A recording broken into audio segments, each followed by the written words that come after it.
Hello मेरे प्यारे दोस्तों, नमस्कार। मैं सुरेंद्र सोनवाल आप सभी का चैनल पे स्वागत करता हूं। तो दोस्तों, आज अपन देख रहे हैं कि जो बीए का पेपर अपने पास में चल रहे हैं एग्ज़ाम के, तो देख सकते हैं आप कि बीए सेमेस्टर फर्स्ट है एग्जामिनेशन 2023-24 इकोनॉमिक्स का पेपर है। मतलब आपका अर्थशास्त्र का पेपर है।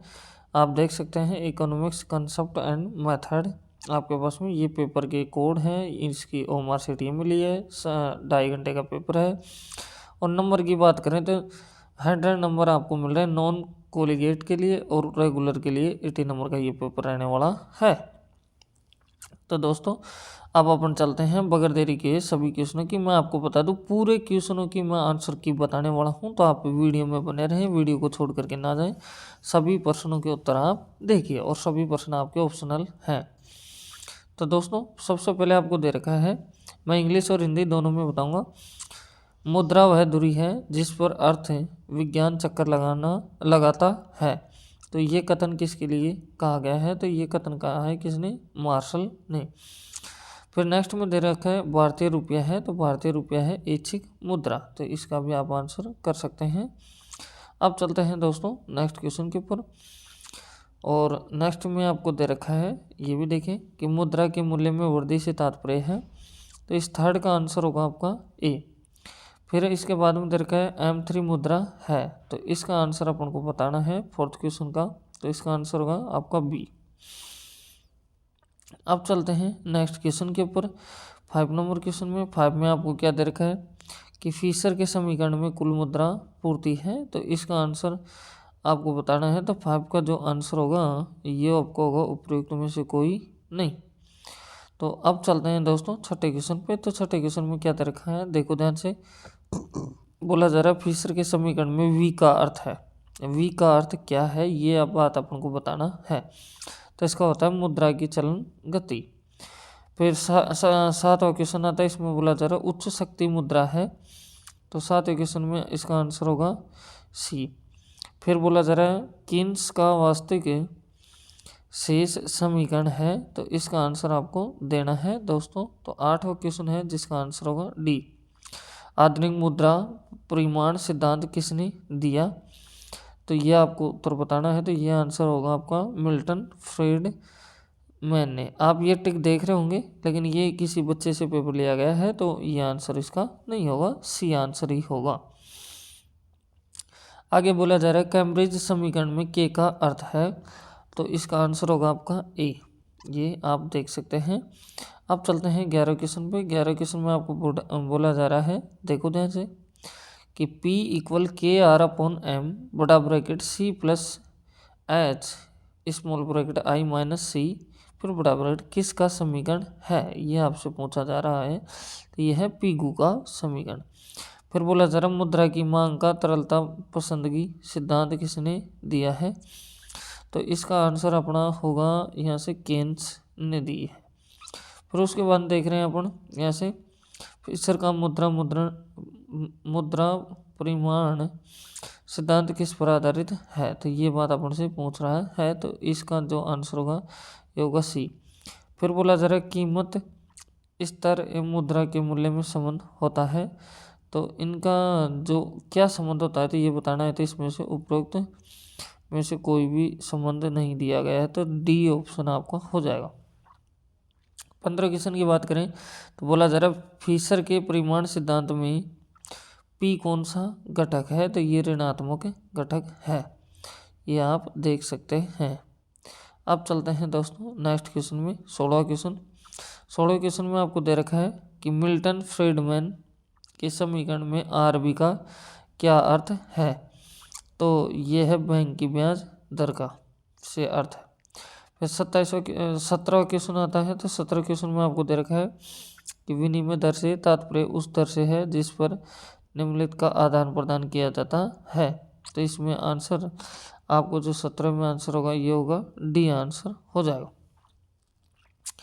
फिर आप चलेंगे आगे। तो इसमें बोला जा रहा है जब घरेलू मुद्रा के संदर्भ में विनिमय दर बढ़ती है तो क्या होता है। तो उस समय आपका आंसर होगा सी आंसर, निर्यात महंगा होता है। 19वां क्वेश्चन में है वह विनिमय दर जिस पर विदेशी मुद्रा की मांग उसकी पूर्ति के बराबर हो जाती है कहलाता है। ये क्या कहलाता है? तो इसका आंसर आपका आएगा ए। अगर दोस्तों चैनल पर फर्स्ट टाइम विजिट कर रहे हैं तो चैनल को सब्सक्राइब करें, बेल आइकन प्रेस करें और अपने दोस्तों के पास शेयर भी करें। मैं पूरी आंसर की आपको बताने वाला हूं, तो पेपर में आप बने रहें वीडियो में। आगे बोला जा रहा है पूंजीवाद का लक्षण है, तो पूंजीवाद का क्या लक्षण है आपको बताना है, तो इसका होगा सी आंसर। अब चलते हैं नेक्स्ट क्वेश्चन में, 21वें क्वेश्चन पे। 21वें क्वेश्चन में क्या दे रखा है, देखो ध्यान से। बोला जा रहा है किसी आर्थिक प्रणाली में उत्पादन के साधनों पर समस्त समाज का स्वामित्व है, तो इसका जो आंसर आएगा ये आएगा आपका बी, समाजवाद। फिर नेक्स्ट में समाजवाद को वैज्ञानिक स्वरूप सर्वप्रथम किसने दिया, तो जो 22वां क्वेश्चन है इसका आंसर होगा सी। क्या आंसर है? सी आंसर हो जाएगा। अब दोस्तों नेक्स्ट है आपके पास में आर्थिक प्रणाली का वह रूप जिसमें सार्वजनिक एवं निजी क्षेत्र का सह अस्तित्व पाया जाता है, तो जो 23वां क्वेश्चन है इसका आंसर होगा आपका सी। 24वां क्वेश्चन में निम्नलिखित में से पूंजीवाद की विशेषता नहीं है, तो कौन सी विशेषता नहीं है, तो इसका आंसर है ए, उत्तराधिकार। अब चलो 25वें क्वेश्चन में बोला जा रहा कौन सा समाजवाद का लक्षण नहीं है, तो ये आपका आंसर होगा ये डी वाला आंसर हो जाएगा। अब चलते हैं नेक्स्ट क्वेश्चन के ऊपर दोस्तों, तो 26वां क्वेश्चन अपने सामने आ जाता है। तो बोला क्या जा रहा है, देखो ध्यान से। भारतीय अर्थव्यवस्था कैसी अर्थव्यवस्था है, तो यह है मिश्रित अर्थव्यवस्था। मिश्रित अर्थव्यवस्था में किसकी प्रधानता होती है, तो इसका 27वें का आंसर होगा सी। अब चलते हैं नेक्स्ट क्वेश्चन के ऊपर दोस्तों। इंग्लिश मीडियम में भी यही ऑप्शन आपके आंसर होने वाले हैं। बोला जा रहा है क्या, भारतीय रिजर्व बैंक की स्थापना कब हुई, तो इसकी स्थापना हुई था 1935 में। भारतीय रिजर्व बैंक का राष्ट्रीयकरण कब हुआ, तो इसका राष्ट्रीयकरण हुआ है 1949 में जाकर के। 30वें क्वेश्चन में है निम्नलिखित में से कौन सा रिजर्व बैंक का कार्य नहीं है, तो ये कार्य नहीं है जनता की जमा स्वीकार करना, ये उसका कार्य नहीं है, क्योंकि ये इनके लिए कौन होता है, वाणिज्य बैंक होते हैं। फिर अपने पास में 31वां क्वेश्चन आ रहा है, यदि बैंक के पास प्रारंभिक जमा 1000 रुपये हो तथा रिजर्व अनुपात 20% हो तो जमा गुणक का मूल्य होगा, तो इसका आंसर जो आपका आएगा 31वें क्वेश्चन का आंसर आएगा बी। क्या आएगा? बी। फिर नेक्स्ट में दे रखा वाणिज्यिक बैंकों द्वारा जमा राशि से अधिक राशि निकासी की छूट कहलाती है, वो छूट क्या कहलाती है, ओवरड्राफ्ट कहलाती है। अब चलेंगे नेक्स्ट क्वेश्चन में, 33वां क्वेश्चन। 33वां क्वेश्चन बोला जा रहा है वाणिज्यिक बैंकों की कुल जमा राशि का जो अंश रिजर्व बैंक के पास नगद रूप से रखना पड़ता है वह है आपका क्या है, तो वो जो आंसर आएगा ये आपका आंसर आएगा ए, CRR। नेक्स्ट जनता का बैंक कहलाता है, तो जनता का बैंक कहलाता है वाणिज्यिक बैंक। अब इसके बाद में अपन चलते हैं नेक्स्ट क्वेश्चन के ऊपर, 35वां बोला जा रहा है जब CRR बढ़ती है तो साख क्या होती है, तो इसका जो आंसर आएगा ये आएगा डी आंसर। क्या आएगा? डी आंसर आपका हो जाएगा। नेक्स्ट पे चलते हैं, तो नेक्स्ट में दिया जा रहा है आपको कि सांख्यिकी शब्द का प्रयोग सर्वप्रथम प्रयोग किसने किया है, तो जो 36वां क्वेश्चन है इसका आंसर होगा आपका ए, ग्रांट फाइल्ड एकनवाल। तो अब 37वां क्वेश्चन सांख्यिकी आंकड़ों के रूप में है, तो सांख्यिकी किस आंकड़ों के रूप में है, तो यह है प्राथमिक आंकड़ों के रूप में। अब चलो आगे 38वां क्वेश्चन बोला जा रहा है दैव प्रतिचयन का रूप नहीं है, तो इसमें दैव प्रतिचयन का रूप जो नहीं होगा ये आंसर होगा डी। फिर अपने पास में आ रहा है 39वां क्वेश्चन, बोला जा रहा है आंकड़ों का खानों व पंक्तियों में क्रमबद्ध व्यवस्थीकरण है, तो इसका आंसर होगा आपका डी। अब चलते हैं 40वें क्वेश्चन में, बोला जा रहा है घन और बेलनाकार आरेख है, घन और बेलनाकार आरेख है, ये कौन सा आंसर होगा इसका, त्रिविमीय चित्र। अब चलो नेक्स्ट क्वेश्चन में, नेक्स्ट क्वेश्चन 41वां आ जाता है। बोला जा रहा वर्गीकरण की वह रीति जिसमें पहले वर्ग की ऊपरी सीमा और दूसरे वर्ग की का निचली सीमा समान हो उसको क्या कहते हैं, तो उसको दोस्तों कहते हैं मध्य बिंदु। फिर बोला जरा केंद्रीय प्रवृत्ति का माप नहीं है, तो इसमें आंसर होगा अपरिकर्ण। अब चलो दोस्तों नेक्स्ट क्वेश्चन में आपको दे रखा है कौन सा संबंध सही है, कौन सा इनमें से संबंध सही है, ये अपन से पूछा जा रहा है। तो इसका आंसर होगा उपयुक्त में से कोई नहीं। क्या आंसर होगा? उपयुक्त में से कोई नहीं होगा। फिर नेक्स्ट बोला जा रहा है बहुलक ज्ञात करने का सूत्र है, तो बहुलक ज्ञात करने का सूत्र है ए।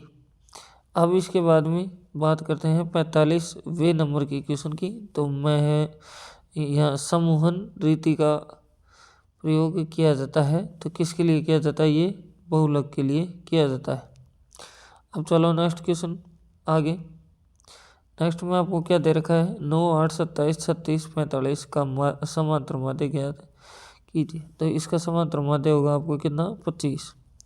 फिर बोला जा रहा है एक आवर्तित का x बार इक्वल में 5 है। यदि प्रत्येक आवर्तित को 5 से गुणा कर दिया जाए तो x का क्या मान होगा? तो x का मान होगा जो ये आंसर होगा 25। अब चलते हैं नेक्स्ट क्वेश्चन पे। 48वां क्वेश्चन आ जाता है। 48वें क्वेश्चन में दे रखा है कि खंडित श्रेणी में माध्यिका ज्ञात करने का सूत्र कौन सा है? तो जो 48वां क्वेश्चन है इसका आंसर होगा आपका ए। फिर बोला जा रहा है नीचे की ओर जाता हुआ वक्र या रेखा दो चरों के मध्य कौन सा संबंध है? तो जो 49वां क्वेश्चन है इसका आंसर होगा ऋणात्मक। अब चलते हैं नेक्स्ट क्वेश्चन के ऊपर। अब नेक्स्ट क्वेश्चन में क्या दे रखा है वो भी आप देखें।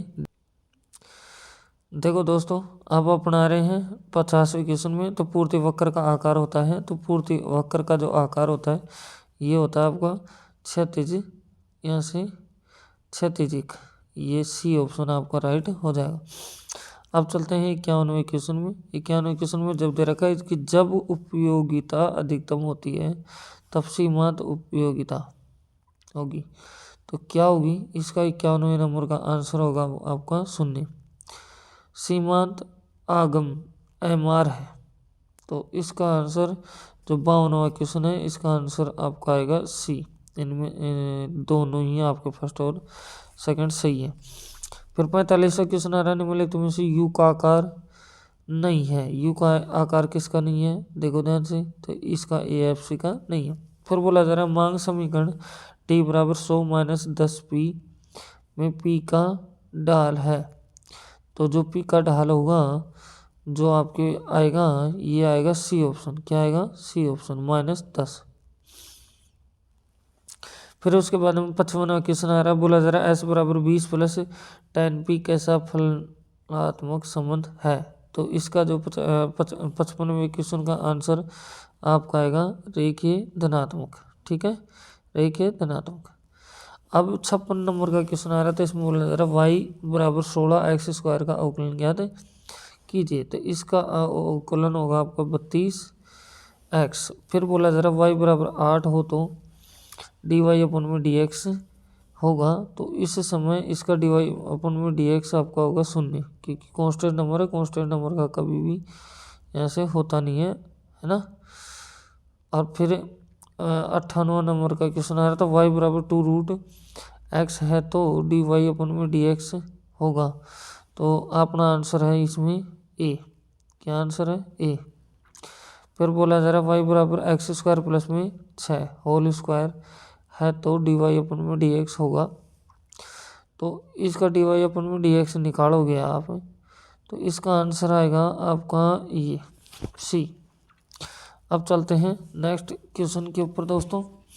तो नेक्स्ट में आपको क्या दे रखा है देखो ध्यान से। अब चल रहे हैं अपन 60वें नंबर पे क्वेश्चन में। यदि TR बराबर 2x² + 2x है तो AR है। तो इसका जो आंसर होगा राइट आंसर है आपका बी। फिर अपन आगे चल रहे हैं। तो आगे चलते वक्त क्या दिया हुआ है देखो ध्यान से। 61वां क्वेश्चन है। 61वें क्वेश्चन में आपको बोला जा रहा है क्या? देखो कि अर्थव्यवस्था एक विज्ञान है जिसका संबंध है। तो 61वां जो क्वेश्चन आएगा इसका आंसर आएगा आपका सी। फिर आपको बोला जा रहा है व्यष्टि अर्थव्यवस्था का संबंध है, तो ये है संपूर्ण से। अब चलो आगे, तो इसमें चलते हैं 63 में। 63 में बोला जा रहा है समष्टि अवकलन का संबंध है, तो कौन सा संबंध इसमें है? 63वां अपन से पूछ रहा है, तो इसके अंदर जो फर्स्ट ऑप्शन होगा यही क्या होगा, आंसर हो जाएगा। और मैं चाहता हूँ कि बाकी भी बच्चे जो सब्सक्राइब नहीं किए वो चैनल को सब्सक्राइब करें, बेल आइकन प्रेस करें दोस्तों, और अपने दोस्तों के पास शेयर भी करें।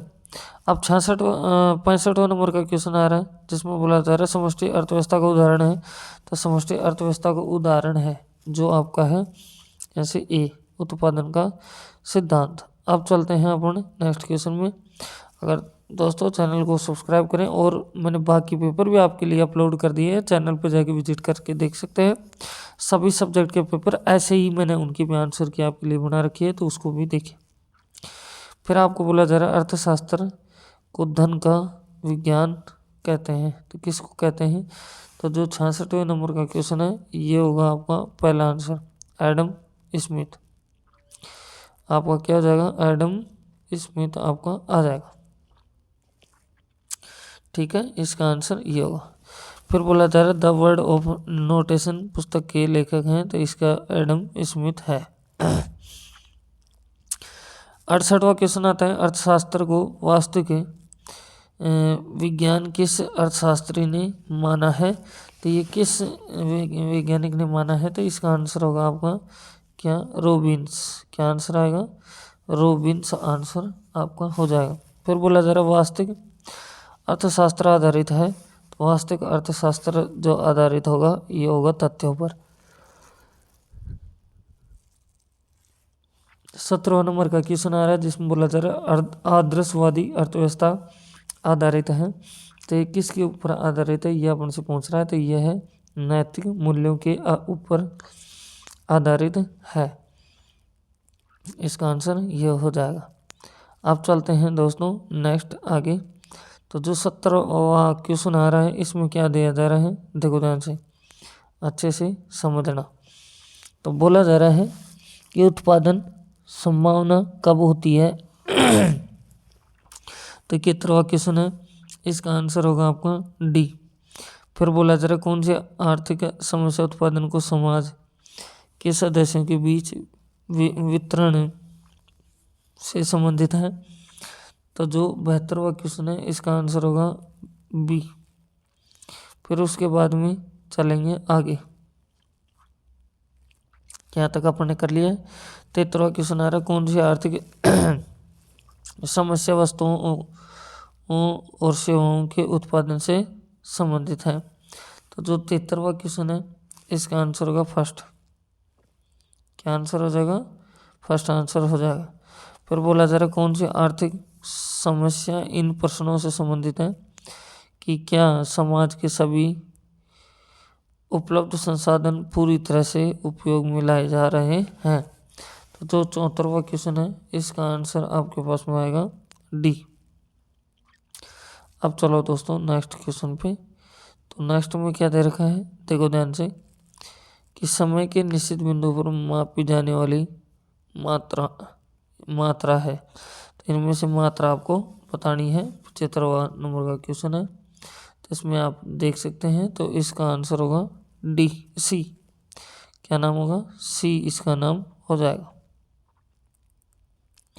फिर इसके बाद में चल रहे हैं अपन नेक्स्ट क्वेश्चन पे, तो बोला जा रहा है स्टॉक का उदाहरण है, तो स्टॉक का क्या उदाहरण है, तो ये भी अपन को बताना पड़ेगा। तो ये है आपका बैंकों में कुल जमा राशि, ये भी आपका है। तो आगे चलते हैं कि किस आर्थिक विश्लेषण में समय तक महत्वपूर्ण होता है, तो किस विश्लेषण में होता है, तो जो 77वां नंबर का क्वेश्चन है इसका आंसर होगा सी। फिर इसके बाद में आगे चलते हैं, तो आगे चल रहे हैं, तो इसमें 78वें क्वेश्चन में बोला जा रहा है कि ध्यान से सुनो कि y बराबर सी प्लस आई किस विश्लेषण को व्यक्त करता है, तो किस विश्लेषण को व्यक्त करता है ये भी अपन को हंट बताना पड़ेगा, तो इसका आंसर होगा डी।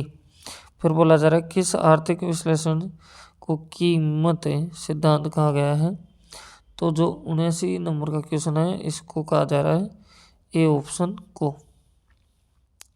फिर उसके बाद में बोला जा रहा है किसने राष्ट्रीय आय की उपभोग के आधार पर परिभाषित की है। तो जो 80 नंबर वाला क्वेश्चन है तो इसमें आंसर आएगा आपका फीसर। क्या आएगा? फीसर। फिर इसके बाद में आपका क्वेश्चन आ रहा है जिसमें आपको दिया जा रहा है कि सही कथन है। तो सही कथन आपका ए होगा।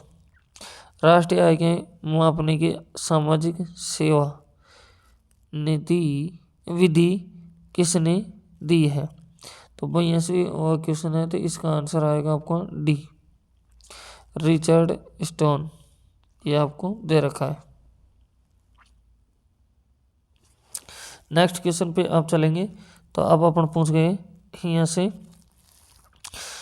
82 क्वेश्चन पे। तो बोला जा रहा है राष्ट्रीय आय के मापने की सामाजिक लेखा विधि किसने की है। ये अब क्वेश्चन पढ़ रहे थे अपन लोग, तो इसी का मैं एक बार दोबारा बता रहा हूँ। तो इसका होगा रिचर्ड स्टोन।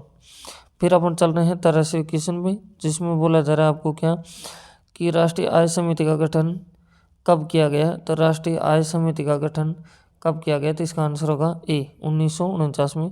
एनडीपी और जीडीपी में क्या अंतर है। तो यह है मूल्य ह्रास का अंतर है।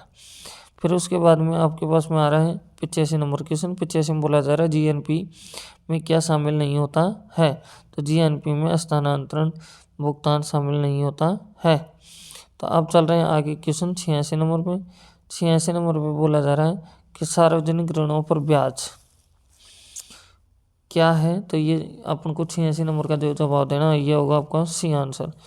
जीएनपी बराबर C plus I plus G plus bracket start X minus M समीकरण है। तो इसका अपन को बताना है। तो 87 नंबर का जो क्वेश्चन है इसका आंसर होगा डी। अब चलते हैं दोस्तों नेक्स्ट क्वेश्चन में। तो अब यहाँ से इस क्वेश्चन में आप देखेंगे तो देखो ध्यान से क्या दिया हुआ है। भारत में राष्ट्रीय आय का अनुमान सबसे पहले किसने लगाया था। तो ये लगाया था दादा भाई नौरोजी ने। राष्ट्रीय आय के मापन की प्रचलित कितनी विधियां हैं। तो इसकी विधियां हैं 3। तो अब चलो आगे 90वां नंबर क्वेश्चन आ रहा है राष्ट्रीय आय के वर्तीय प्रवाह में रिसाव है। तो इसका आंसर होगा जो 90 नंबर का क्वेश्चन है इसका आंसर है सी। क्या आंसर होगा? सी आपका आंसर हो जाएगा। अब चलो आगे दोस्तों नेक्स्ट 91 नंबर में क्या दे रखा है देखो ध्यान से। बंद अर्थव्यवस्था में क्या शामिल है। तो 91 नंबर का जो आंसर आएगा यह आएगा आपका बी। राष्ट्रीय आय की गणना में कौन सी कठिनाई आती है। तो राष्ट्रीय जो आय गणना है इसमें कौन सी घटना आती है। तो इसमें सभी घटनाएं आती हैं। तो उपरोक्त सभी आपका आंसर हो जाएगा। अब चलते हैं 93 नंबर वाले क्वेश्चन में जिसमें आपको बोला जा रहा है कि आर्थिक समस्याएं उत्पन्न होती हैं। आर्थिक समस्याएं उत्पन्न कैसे होती हैं। तो ये आपका आंसर होगा डी। फिर बोला जा रहा है अर्थशास्त्र को व्यष्टि व समष्टि 2 भागों में किसने बांटा। तो जो इसको 2 भागों में बांटने वाला है वो है मार्शल। तो आपका आंसर ए हो जाएगा। फिर 75 नंबर का क्वेश्चन है कि मुद्रा वह है जो मुद्रा का कार्य करे किसने कहा। तो ये 95 नंबर का आंसर होगा ये आपका होगा क्या आंसर आपके पास में हार्टले विदर्स। ये आपका आंसर हो जाएगा। अब चलो आगे चलते हैं 96 नंबर क्वेश्चन पे। अब बोला जा रहा मुद्रा का कार्य है। तो मुद्रा का क्या कार्य है। तो जो 96 नंबर क्वेश्चन है इसका आंसर होगा आपका डी। क्या आंसर हो जाएगा डी। 97 नंबर पे है मुद्रा का प्राथमिक कार्य है। तो मुद्रा का जो प्राथमिक कार्य है ये आपका है मूल्य संचन। फिर उसके बाद में है आपके पास में 98 नंबर क्वेश्चन जिसमें बोला जा रहा है कौन सी मुद्रा सांकेतिक मुद्रा है। तो इनमें से कौन सी सांकेतिक मुद्रा है। तो इसमें उपयुक्त सभी आपकी सांकेतिक मुद्रा है। यह आपका हो जाएगा दोस्तों। तो नेक्स्ट में दे रखा है 99 नंबर में जिस मुद्रा में देश के समस्त लेन देन हो वह है। तो इसका जो आंसर आएगा इसका आंसर आएगा बी सांकेतिक मुद्रा। अब जो लास्ट क्वेश्चन आपको आ रहा है इसमें बोला जा रहा है मुद्रा का आकस्मिक कार्यों को किसने बतलाया। तो इसका आंसर होगा आपका डी ठीक है, क्या आंसर होगा? डी। तो इस तरह से दोस्तों अपन ने पूरा पेपर देख लिया है। और अगर चैनल पर फर्स्ट टाइम में हो तो विजिट करें तो चैनल को देखें, और बाकी क्लास भी आप चैनल पर जाके देख सकते हैं। और बेल आइकन प्रेस करें और अपने दोस्तों के पास में शेयर भी करें। दोस्तों आप देख सकते हैं बहुत मेहनत के साथ में ये सब किया जा रहा है, आपको पता होगा, आप भी अभी तैयारी कर रहे हैं। तो मेरी तरफ से best of luck, thank you.